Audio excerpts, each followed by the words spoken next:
सुबह का समय था।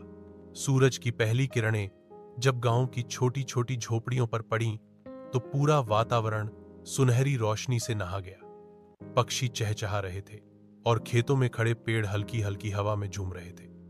गेहूं की बालियां हिलते डुलते मानो बच्चों के खेल में शामिल हो गई हों। गांव के बीचों बीच मिट्टी की सोंकरी पगडंडी पर 3 बच्चे अक्सर एक साथ खेलते नजर आते थे। उनमें से एक था आरव, 10 साल का, बड़ी बड़ी आंखों वाला, जो हमेशा सवाल पूछता रहता था।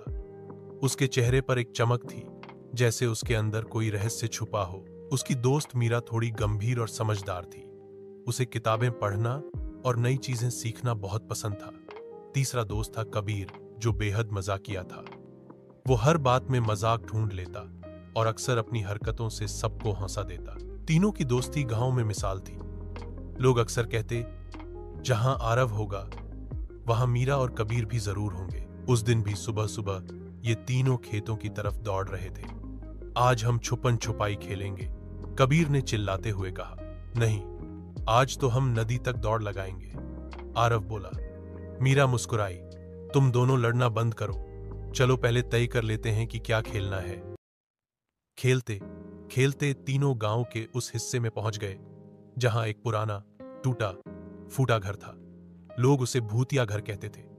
उसकी दीवारें झड़ चुकी थीं, छत आधी गिरी हुई थी और खिड़कियां टेढ़ी मेढ़ी थीं। कबीर ने डरते हुए कहा, अरे चलो वापस चलते हैं, ये तो वही घर है जहां भूत रहते हैं। आरव हंसा।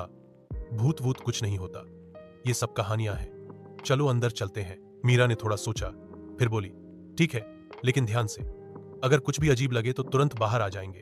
तीनों धीरे धीरे घर के अंदर गए। वहां अंधेरा था और धूल की मोटी परत हर जगह जमी हुई थी। टूटी हुई कुर्सियां, लकड़ी के तख्ते और मकड़ी के जाले जगह जगह लटक रहे थे। अचानक आरव की नजर एक पुरानी अलमारी पर पड़ी। अलमारी पर जंग लगा था, लेकिन उसके दरवाजे पर अजीब सी नक्काशी बनी हुई थी, सूरज, चांद और सितारे। आरव ने धीरे से दरवाजा खोला। अंदर से धूल का गुबार उठा और उनकी आंखें चौंधिया गईं। जब धूल साफ हुई तो उन्हें वहां एक मोटी भारी किताब दिखाई दी। सीन 3।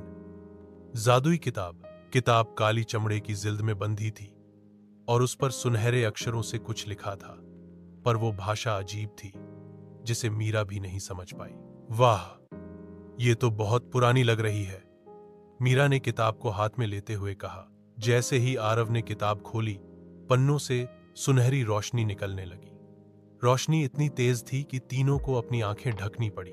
किताब के बीचों बीच एक छोटा सा डिब्बा रखा था। आरव ने उसे खोला। अंदर से एक पुरानी जेब घड़ी निकली, लेकिन यह साधारण घड़ी नहीं थी। उसके चारों ओर छोटे छोटे चिन्ह बने थे, जैसे सूरज, चांद और ग्रह। घड़ी की सुइयां तेजी से घूम रही थीं और बीच बीच में रुककर अजीब सी चमक छोड़ती। अचानक किताब के पन्ने अपने आप पलटने लगे और एक वाक्य चमक उठा, जिसके पास यह घड़ी होगी वह समय का मालिक होगा। दोस्तों की प्रतिक्रिया। आरव ने घड़ी उठाई और उसे ध्यान से देखने लगा।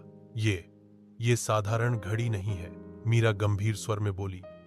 शायद ये किसी पुराने जादूगर की चीज हो, हमें इसे सावधानी से इस्तेमाल करना चाहिए। कबीर हंस पड़ा। क्या पता ये घड़ी हमें सीधा मिठाइयों के पहाड़ पर पहुंचा दे। सोचो, रसगुल्ले, जलेबी, गुलाब जामुन, हर तरफ। तीनों हंस पड़े, लेकिन उनके मन में उत्सुकता भी बढ़ गई। पहला जादुई अनुभव। अगली सुबह आरव किताब के पन्ने पढ़ रहा था। घड़ी उसकी जेब में थी। अचानक किताब से अक्षर हवा में तैरने लगे। घड़ी की सुइयां तेजी से घूमी और उसमें से तेज रोशनी फूटी।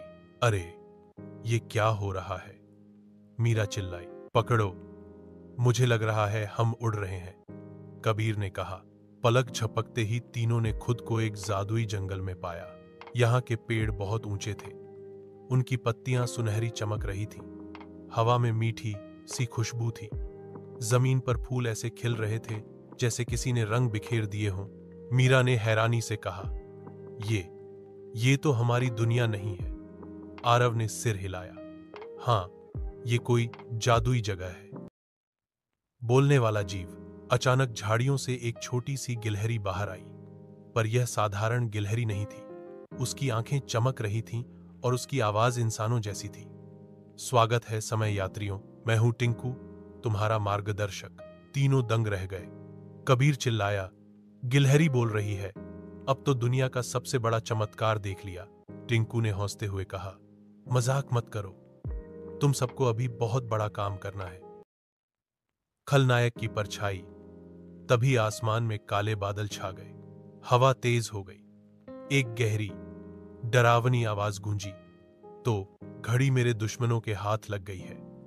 टिंकू तुरंत डर गया और बोला, ये आवाज है कालेश की, दुष्ट जादूगर जो समय पर कब्जा करना चाहता है। अगर घड़ी उसके हाथ लगी तो पूरी दुनिया खतरे में पड़ जाएगी। मीरा ने घबराकर पूछा, तो हमें क्या करना होगा? टिंकू ने गंभीर स्वर में कहा, तुम्हें समय की यात्रा करनी होगी, अतीत, भविष्य और ऐसी जगहें जहां इंसान कभी नहीं गया। तभी तुम कालेश को रोक पाओगे।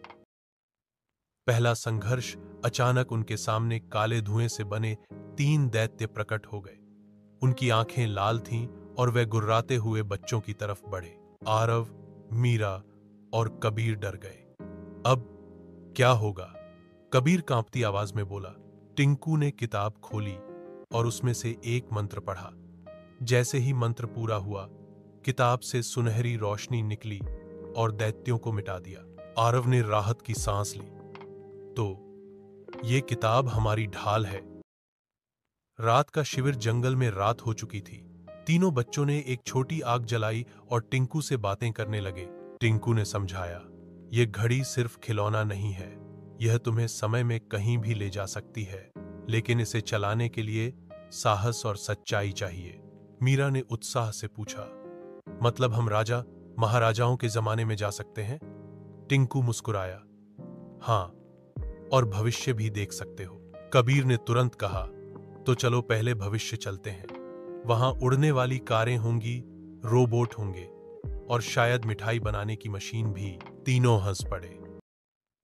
नई यात्रा की तैयारी। अगली सुबह सूरज की पहली किरण जैसे ही जंगल पर पड़ी, घड़ी चमकने लगी। टिंकू बोला, अब तुम्हारी पहली असली यात्रा शुरू होगी। अतीत में। तीनों बच्चों ने एक दूसरे का हाथ पकड़ा।